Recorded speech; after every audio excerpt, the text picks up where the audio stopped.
O que nós vamos refletir um pouco hoje diz respeito aos processos obsessivos. São doenças da alma que nos acometem de diferentes intensidades e motivos. Mas quase todos nós ainda somos acossados pelas ligações mentais doentias, em alguma proporção. Pelo excesso de afeto, no desejo da posse, nas afetividades e nos relacionamentos, nós começamos a influir além do equilíbrio do arbítrio da outra criatura. Nós estamos num processo obsessivo mais ou menos consentido. Não existe o desejo do bem, eu quero emular que aquela criatura siga os meus passos. Mas ela está tolhendo o livre-arbítrio do outro. Nenhum de nós aqui na face da Terra tem menos que 1 bilhão e 500 milhões de anos. Desde o momento que Deus disse, seja, o nosso princípio inteligente, que somos nós mesmos em transmutação sucessiva de aperfeiçoamentos, a ponto de hoje ostentarmos uma consciência tão expandida quanto a nossa, transcorreram do processo evolutivo cerca de 1 bilhão e 500 milhões de anos. Isso está no livro Evolução em Dois Mundos, no capítulo 6º. Convido, baixa na internet, quem não leu, e vocês vão ler um livro relativamente interessante. Não muito simples a leitura, mas no capítulo 6º é mencionado que o princípio inteligente que animou os vírus, que animou as primeiras amebas até hoje, transcorreu neste aperfeiçoamento, neste lapidar, 15 milhões de séculos, ou 1 bilhão e 500 milhões de anos.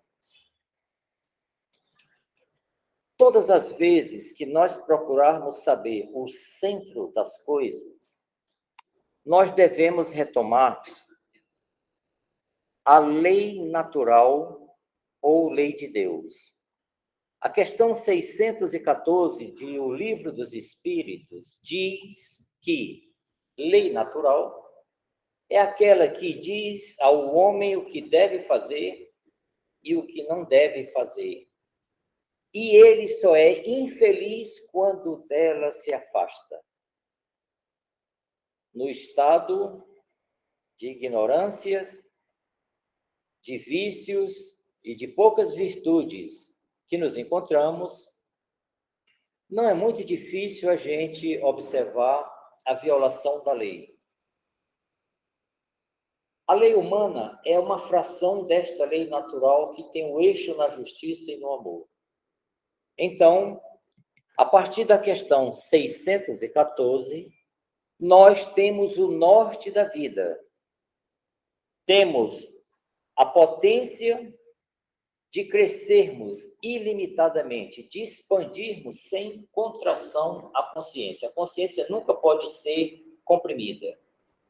Pode acontecer, sim, que nos processos reencarnatórios, para cumprir capítulos da experiência e para não causar confusão neste aprendiz que ainda é pendular, são obliteradas determinadas memórias durante o tempo em que aqui permanecemos. Mas existe um núcleo duro das nossas memórias, chamada memórias inatas, que este está sempre onde nós estivermos. Eles espelham os nossos pendores, as nossas habilidades, as nossas inclinações e o traço geral da nossa personalidade.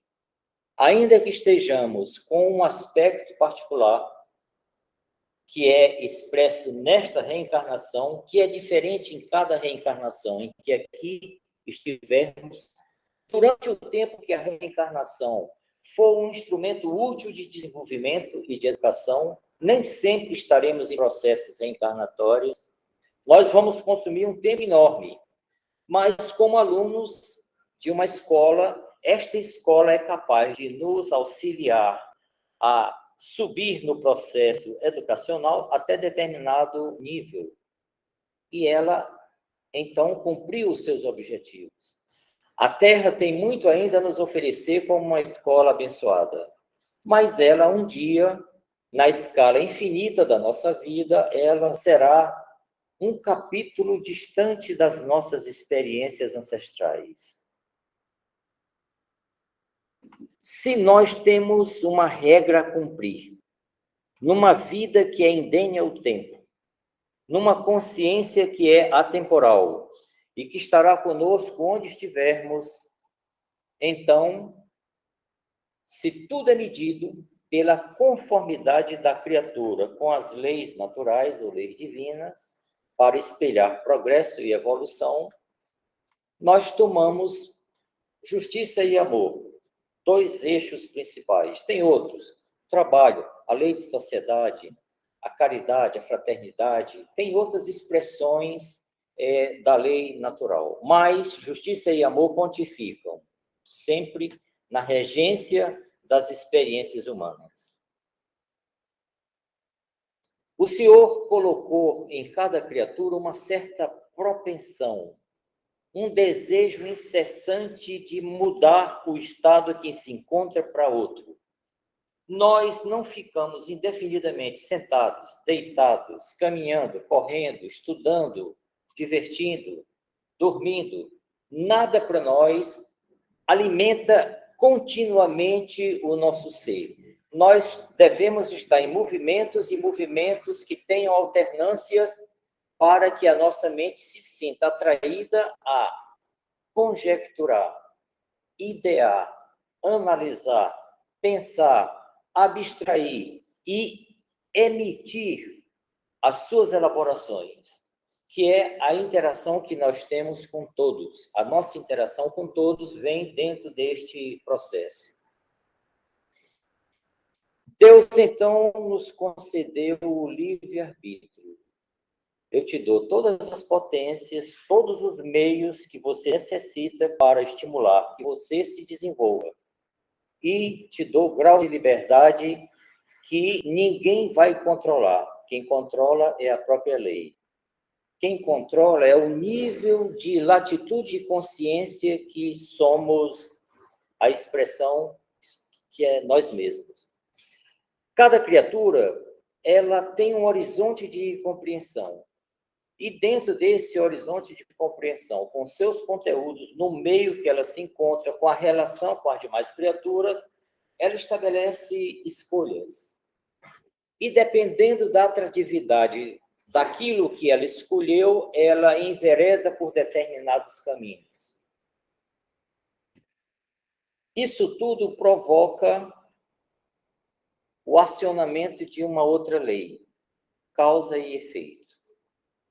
Se eu elejo, se eu escolho e se eu coloco em ação a minha vontade com os meios que estão ao alcance, eu estou produzindo causas. E essas causas refletem em mim mesmo, refletem nas demais criaturas e refletem no ambiente em que eu me encontro. Esta interação, ela está sempre presente na vida da criatura, tanto na face da Terra, quanto na erraticidade. Quando nós desencarnarmos, vamos para determinados locais espirituais. Mas estaremos sempre em movimento, estaremos sempre nos reposicionando. Então, existe uma diretriz e uma linha que conduz a criatura para os acertos. Seriam acertos, conformidade com as regras estabelecidas na criação. E ela se sente venturosa, feliz, harmônica. Ela se sente estimulada a andar nessa direção, na direção da observância da lei natural. Porque tudo que constitui a lei natural agrada à criatura. O Senhor, que é perfeito, não colocou nada na sua criação que não seja, no mínimo, perfectível e transformável, né? A criatura, na sua longa marcha, esses 40 mil anos e situações ainda anteriores, Mas a gente vai pegar o traço de 40 mil anos, porque cada um responde segundo o nível de entendimento que tenha pelo que deu causa. Então, nós só respondemos por aquilo que temos uma compreensão e que movimentou todos os mecanismos da nossa consciência. Instrumentos da razão, da intuição, das emoções, dos sentimentos. Então, isso tudo é um construto que vai modelando, que vai lapidando a personalidade daquele ser mais bruto e primitivo para o ser cada vez mais sofisticado, sutil, leve e com uma mente serenada e com uma visão cada vez mais ampla, tanto dos fenômenos da natureza quanto dos fenômenos do próprio espírito. Antes de chegarmos sequer perto dessas paragens que já somos capazes de cogitar hoje, pela literatura que temos lido, pelas revelações nas comunicações entre as mentes incorpóreas com as mentes que estão no corpo, porque nós é que somos a singularidade. Quando a gente fala em espírito, a gente está falando em coisas externas, como se eles fossem apêndices, como se fossem coisas dispensáveis, como estivéssemos falando de mitos, porque a nossa ignorância é tal que mesmo a sofisticação da nossa academia ainda sequer consegue apreender traços maiores da nossa realidade. Estamos caminhando. Algumas mentes, mesmo dentro do campo científico, estão cada vez mais desconfiando que o tudo que diz respeito à personalidade não está encerrado nas 70 trilhões de células que formam o nosso corpo. O corpo mesmo tem cerca de 30 trilhões de células, conforme medidas de um cientista israelense com o canadense, e confirmado isso em 2012, e confirmado pela Universidade do Sul da Califórnia em 2018 por cientistas americanos. Em 72 foi feita uma estimativa que o corpo humano teria 100 trilhões de células. E isso ficou como um dogma durante muito tempo. Mas revendo, com as novas tecnologias e as possibilidades de investigação, sabe-se hoje que um homem com 35 anos de idade, 1,70 m, né, 70 quilos, ele tem, em média, 70 trilhões de células divididas do seguinte modo. 30 trilhões é o corpo, é o nosso corpo com os sistemas e os órgãos. 39 trilhões é o que eles chamam de biota. São aqueles seres que convivem conosco, no nosso organismo, e sem os quais hoje nós morreríamos. O processo evolutivo biológico foi cada vez se associando, pegando comensais para quebrar as grandes moléculas, por exemplo, no estômago, quebrar as grandes cadeias para extrair as proteínas. Nós nos consorciamos com bactérias. O nosso estômago sem bactérias, o indivíduo é um candidato a defunto dentro de pouco tempo. Então, 39 trilhões de células são hospedeiros que estão conosco e, na proporção certa, no local certo, elas são instrumentos auxiliares. A própria E. coli, que normalmente é uma bactéria que vive no estômago, se ela mudar para outro órgão, é uma desgraça. Aí pode terminar em sepse se o indivíduo não se cuidar. Então, veja bem, nós somos uma consciência espiritual envergando uma estrutura material extremamente complexa que é o corpo humano. Mas extremamente complexa para o nível da nossa consciência, né? Muito bem. No exercício do livre-arbítrio, para atender o império da nossa vontade, dos nossos gostos, nós não somos exatamente honestos e íntegros em amealhar para nós aquilo que melhor nos satisfaz. Eu não estou falando na criatura que ética e moralmente já está mais avançado e que não ultrapassa esses limites. Mas Lembre-se, neste 1,5 bilhão de anos, em alguns momentos nós já tínhamos traços, talvez não contínuos, de consciência, mas já sabíamos se estávamos agindo de uma forma certa ou errada. Os neandertais com certeza sabiam disto, né? Os nossos primos mais próximos, de 500 mil anos mais ou menos até cerca de 50 mil anos. Então, todos nós temos na nossa construção espiritual acertos. Temos tantos acertos que do marco zero em que fomos criados a chegarmos no status de humanidade, nós, pelas leis divinas, mediante a justa aquisição, aqui estamos. Então, temos muitos acertos, mas temos muitas coisas incompletas. Nós temos muitas violações que não foram exatamente ainda reconstituídas, refeitas, para tornar o nosso mundo íntimo verdadeiramente sereno e harmônico. Nós temos lapsos que afetam a tranquilidade da consciência, porque todas as vezes que a mente se distancia da lei natural, ele entra numa zona de desequilíbrio. É a regra da vida, né?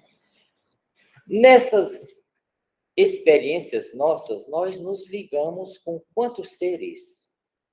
São chamados elos. Nós temos elos que vamos criando, cada vez ampliando o número de seres que participam da nossa experiência de algum modo.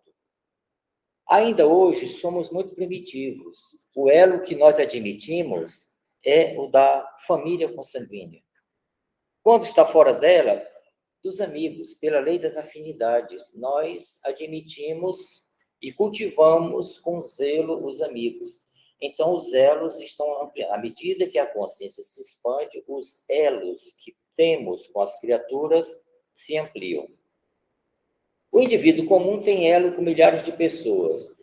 Os avatares chamados, as grandes almas, os grandes espíritos, têm ligações com milhões de pessoas. O Francisco de Assis, por exemplo, ele se liga a milhões de pessoas. É natural isto.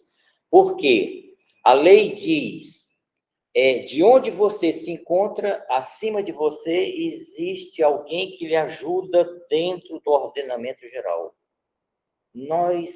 Quantas vezes nós estamos solicitando a providência divina, a espiritualidade superior, aos nossos anjos da guarda, os nossos entes queridos que partiram na nossa frente, que a gente reconhece nele qualidades éticas e morais. Quantos pedidos nós e súplica nós nos dirigimos ao mais alto? A mesma lei que faculta esse auxílio, como está lá, como Jesus diz lá em Mateus, no capítulo 7, né? Todas as vezes que se sentirdes cansados, afadigados, vinde a mim que eu vos aliviarei. Isso se aplica a todos. Então, se acima existem mãos que nos auxiliam, abaixo tem mãos estendidas esperando as nossas. É por isso que é dito que a caridade é o elemento, a porta de salvação dos seres mais atrasados como nós. E é dito, fora da caridade não há salvação. É um lema da própria doutrina, tá certo? É neste sentido. É os elos da cadeia. Quando esses elos são virtuosos, beleza, todo mundo se autoajuda, todo mundo se completa, todo mundo partilha. E quando está na outra face? Quando está no negativo?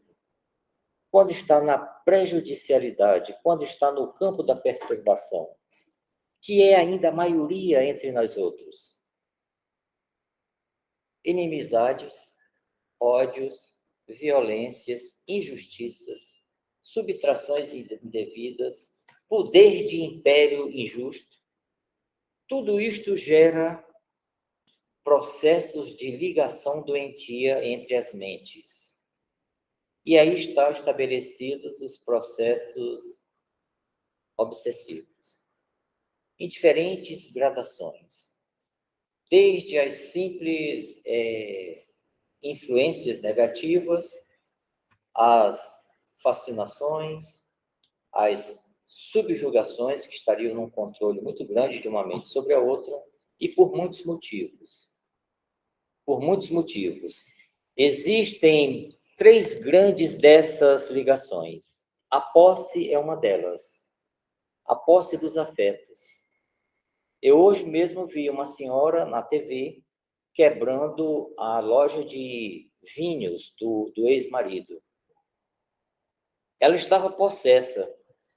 E foi ela que descartou do indivíduo há 5 meses atrás, segundo o relato. Quer dizer, a gente ouve essas coisas e grava também. Mas ela viu que o indivíduo arranjou outra. Pronto, o suficiente para tirar a paz dela.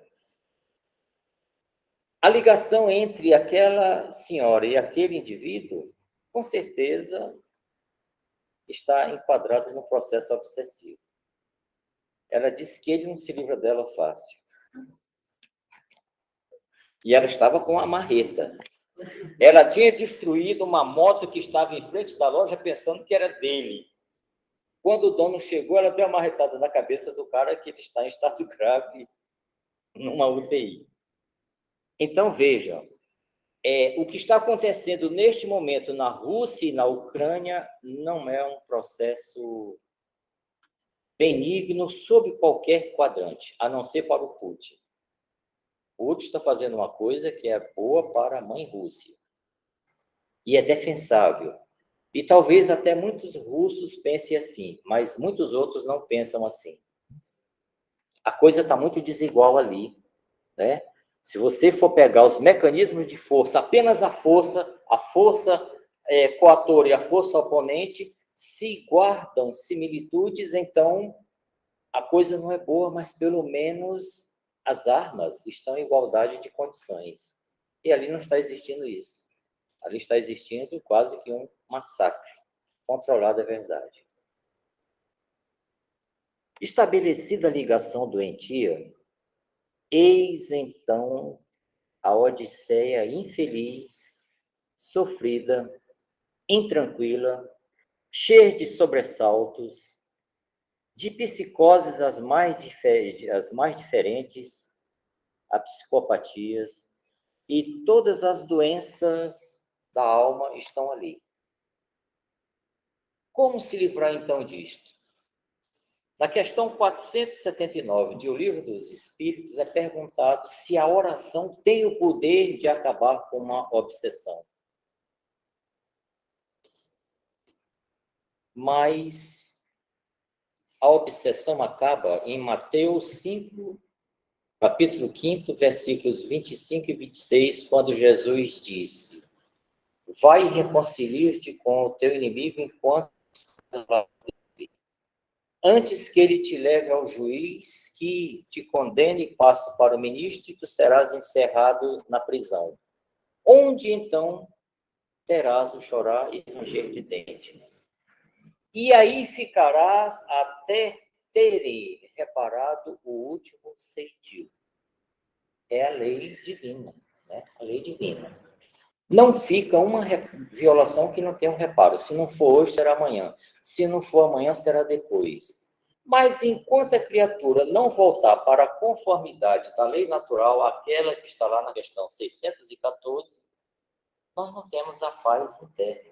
Temos alguma paz, né? Nós temos uma certa qualidade de vida razoável, mas não teremos a qualidade de vida excelente enquanto nós não trabalharmos na autodepuração. Como que é esta autodepuração?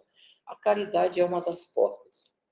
A prece, ela serve para aquietar a mente, colocar a mente em ligação com as vibrações de planos mais elevados, mentes mais educadas, mentes que aprenderam a vencer a si mesmas.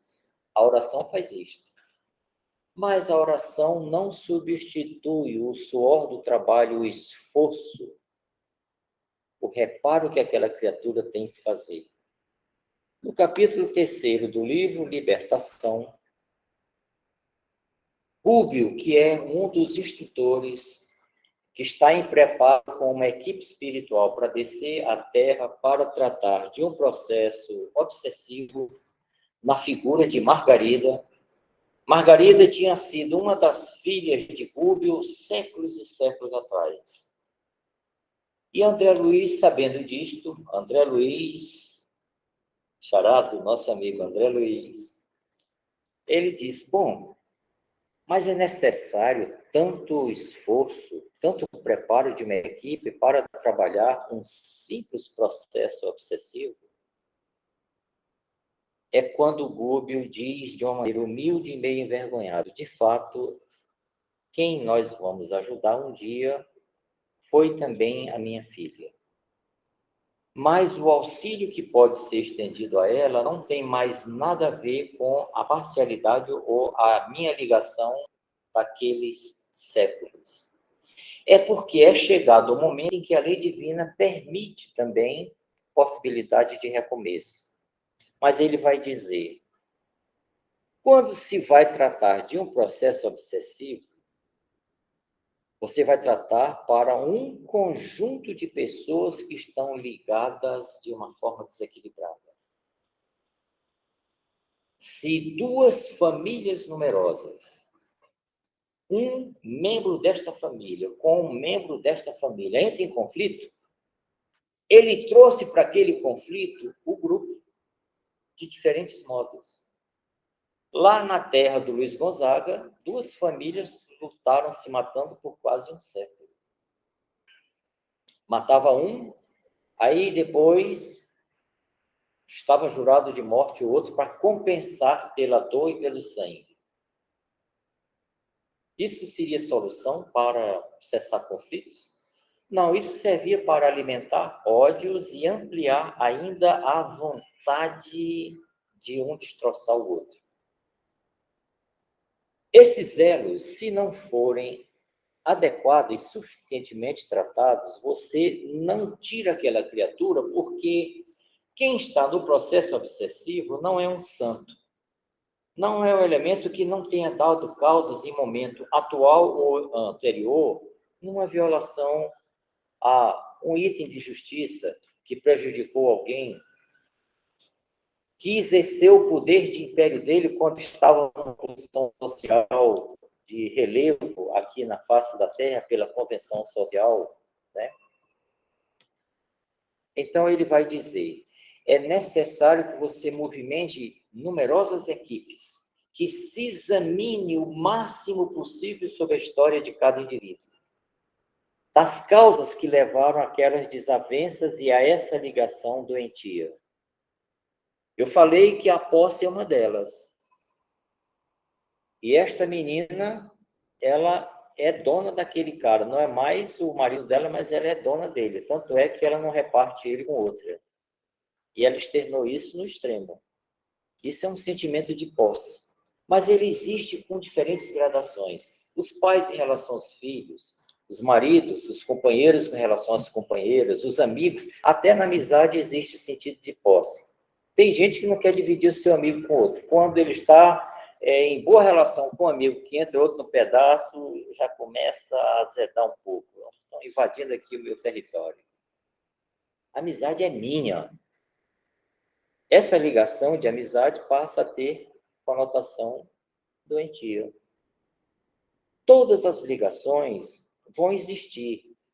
Emmanuel diz que nós somos um verdadeiro dínamo emissor de vibrações, de ondas, de energia, que interagimos com os outros oceanos de vibração e de emissões de energias. Nós todos estamos interligados mentalmente, de algum modo, com alguma intensidade. Mas a outra é a vingança. O desejo da vingança.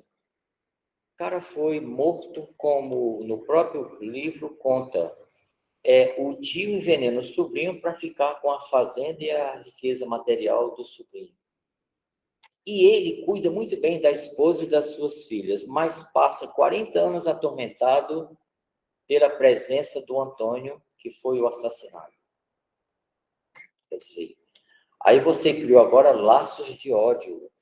E esse ser que se diz credor e alimentado pelo ódio de forma violenta vai trabalhar mentalmente para destruir o outro. Como as mentes se ligam, existe dentro da lei natural a lei das afinidades. Na lei das afinidades, a gente não pode correr. Se nós pegarmos isso e aplicarmos aos líquidos, se eu pegar óleos de mesma densidade e água, eu coloco o óleo com a água e ele procura o nível dele. Todos estão submetidos à gravidade, aquele que tem menos densidade flutua. Se eu pegar outro óleo, se este outro óleo for um pouquinho diferente, ele pode não misturar com o outro, mas já o peso não será o mesmo. Haverá uma certa desequilíbrio nas faixas de densidades que estão aprisionadas no mesmo frasco. A lei das afinidades é essa, é aquele seguinte, aquele padrão vibratório que nós somos, ele se afiniza com padrões vibratórios equivalentes e semelhantes. É o que a gente chama de simpatias. Fulano, olha, é uma simpatia. Simpatizei com a fulana assim que a vi. Ela é gente boa. Por quê? Ela é gente boa porque ela cultua valores e pendores e acredita mais ou menos naquilo que eu acredito. Então, é fácil essa aproximação, tá certo? Existe afinidade. A vingança faz isto. O indivíduo se conecta ao outro não pelo lado positivo, mas pelo lado negativo, destrutivo. Vocês já ouviram dizer que, dentro do conhecimento popular, que a gente se livre da praga do mal vizinho. Já ouviram falar disso? O poder mental é reconhecido. Então, quando o poder mental do credor, ele, desejoso do esforço, desejoso de fazer, cobrar os prejuízos que aquele outro lhe causou, ele não tem medida. É por isso que é proibido o julgamento. Nós não conhecemos todos os antecedentes dos seres, nem mesmo nós. Com o pouco que conhecemos, nós formamos juízos imperfeitos. Se desejamos ser substitutos do ministrador da justiça, com essas limitações, com essas lacunas, nós vamos praticar tudo menos justiça. Vamos praticar vingança. Aí sim. E na vingança, se na balança o prejuízo foi um, ele vai botar 10 do outro, ele vai colocar juros, correção monetária e tudo que ele acha que tem direito. Ele acha que está aplicando uma medida justa do lado de cá. Mas na roda da justiça, ele está se enrodilhando cada vez mais em situações de débitos e de reparo. É por isso que na questão 479 diz que não basta oração para você combater a obsessão. A oração permite que você fique mais sereno, mais lúcido, que você acorde às suas boas qualidades, às suas boas intenções. E a partir daí, trabalhe no campo para a reconciliação, que é o que de fato Jesus coloca como sendo a solução. São as ações compensatórias, são as boas ações que você faça a todo e qualquer, que em face da lei vai fazendo com que você se desligue daquela ligação doentia. Você não tem que repor exatamente para o seu credor. Vocês já pensaram Hitler tendo que repor para cada pessoa que ele ordenou a matança? Não pode ser assim, tá entendendo? O processo de justiça dentro dos campos da eternidade são outros. Ele vai se compensar de tal maneira como se tivesse feito a compensação com cada um aos olhos do Senhor. Por isso só Deus pode julgar. Não tem uma criatura que não possa reparar os seus malfeitos, como também não tem uma criatura que não tenha bem-feitos que não sejam reconhecidos e que expresse a sua evolução. As coisas estão interligadas, né? Então, Quando nós desejamos entrar no auxílio de um processo obsessivo, primeiro veja o seguinte: não estamos preparados. Sozinhos não somos suficientes.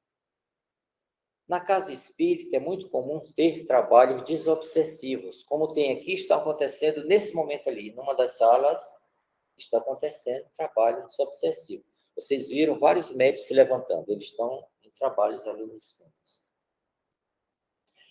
Quando na casa espírita nós estamos em contato com um ser odiento, que está ligado, enfermando e adoecendo determinada criatura que veio pedir socorro aqui, ele também precisa ser auxiliado. Ele precisa ser orientado de tal maneira que ele mesmo deseje sair de perto daquela criatura, porque os prejuízos que ele está impondo está refletindo nele. A gente usa até uma imagem quando tem uma situação como essa. Você, como credor, tem a liberdade de simplesmente se levantar, caminhar e andar e cuidar da sua vida. Porque aquele que lhe prejudicou já é um condenado em face da lei. E como condenado em face da lei, ele tem que cumprir a pena. E ele vai cumprir esta pena. Pena não no sentido de sofrimento, no sentido de reparo, de refazimento. Não faz sentido você enjaular o indivíduo para que aquela jaula eleve as qualidades daquele ser. Não é assim que a lei divina trata o processo do refazimento. Ela trata mandando que ele semeie, que ele vá plantar, que ele seja útil, que o esforço dele sirva cada vez mais a coletivos. E nesse esforço ele vai criando estágios de compensação que vai acalmando o seu mundo interno, asserenando a consciência e possibilitando, sim, que haja o desprendimento natural pela reconciliação. Mas essa reconciliação, ela não se dá de imediato, em função da nossa natureza ainda inferior. Sabendo disso, que São Paulo aconselhou. São Paulo diz o seguinte: se você não é capaz de perdoar, se afaste. Se distancie o máximo do foco daquela sua intranquilidade, daquele seu mal-estar. Cuide de prosseguir com a sua vida. E o tempo vai esmaecendo. O tempo tem o poder de nos auxiliar no verdadeiro burilamento. Quando a pessoa diz eu te perdoo, quase sempre é dos lábios para fora. Mentalmente ele diz assim, eu te perdoo, mas da justiça do Senhor tu não escapa. Não, eu perdoei, olha, eu não guardo rancor, eu não perdoei, mas olha, tem a justiça do Senhor, viu? Então, nós, para alcançarmos esses estados de nos livrarmos de processos de ligações doentias, só existe um caminho: respeitar a lei do Senhor. Amai-vos uns aos outros não é um bordão que Jesus colocou. É o único caminho que nós temos para alcançarmos a paz e a felicidade que tanto almejamos. Nós não temos capacidade de amar ainda. O amai-vos uns aos outros, para nós ainda é uma meta, é quase que uma utopia. Mas, a semelhança do viajante numa grande estrada, o primeiro passo não faz que ele chegue no destino. O segundo passo, de forma nenhuma. Ele vai ter que perseverar sem parar de caminhar e sem mudar de direção. Um dia, num certo tempo à frente, ele chegará no seu porto. Nós alcançaremos um dia uma compreensão mais elástica do que seja realmente amar e estaremos convivendo com as criaturas com harmonia e em equilíbrio. Nesse momento, as doenças da alma já foram curadas, já foram saradas. Não é um tentame para agora. Não é um objeto que nós coloquemos na nossa vida, senão nós vamos colocar tanta contenção na nossa vida, que vamos ficar opressos. Nós vamos ser infelizes de tanta contenção. A gente já viu que determinadas denominações religiosas muito ortodoxas tentam impor tantos limites na conduta do indivíduo, tanta contenção, que no final o indivíduo passa a ser um ator da vida. Ele não está vivendo a vida dele, ele está vivendo a vida que é aceita naquela coletividade e, enquanto ele tiver forças, ele está naquele meio. Mas se você for examinar o íntimo dele, ele não tem a correspondência daquela contenção, porque não é uma contenção que ele se autoimpôs dentro do limite das forças e conveniências dele. Nós nunca podemos sufocar o livre-arbítrio do outro. Por maior que seja o nosso desejo de ajudar, a ajuda fica onde você não interfira no livre-arbítrio da outra criatura.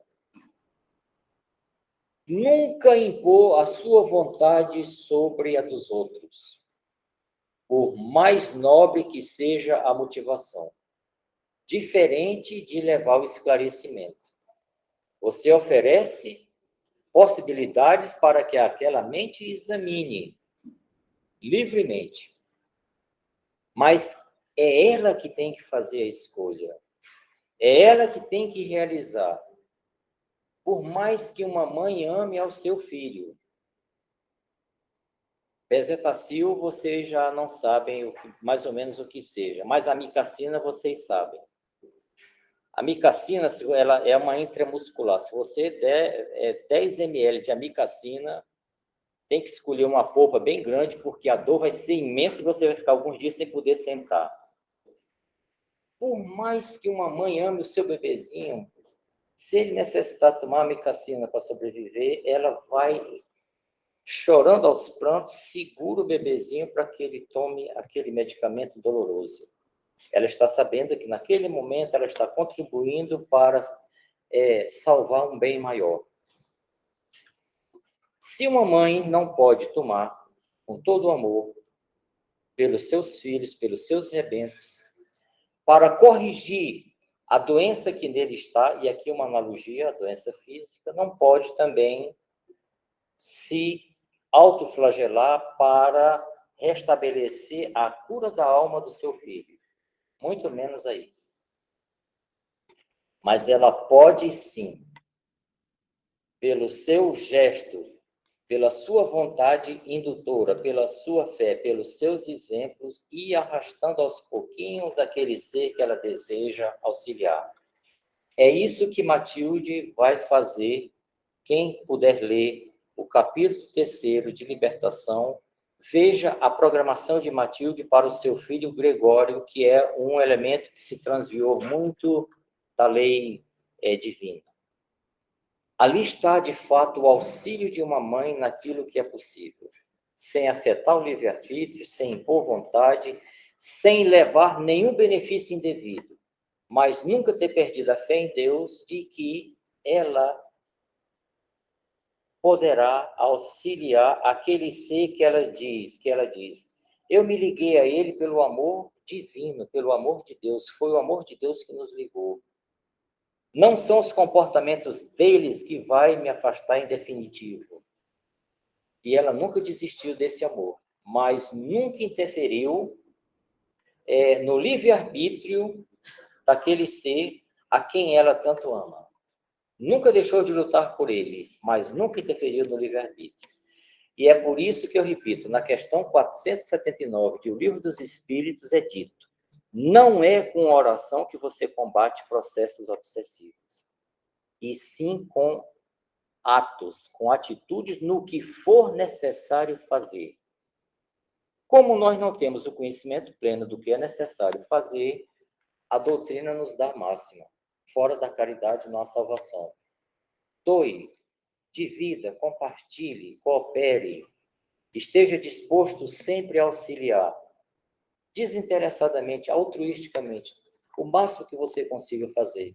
Porque aí sim, os numes tutelares da espiritualidade superior estarão trabalhando em nosso favor. Estarão trabalhando no favor daqueles que intercessoriamente nós desejamos que chegue uma luz, uma força que toque as fibras íntimas daquele ser que nós tanto estamos desejando auxiliar. Como não sabemos, pela nossa ignorância, a caridade é uma porta de superação, de salvação. Que Jesus nos abençoe hoje e sempre.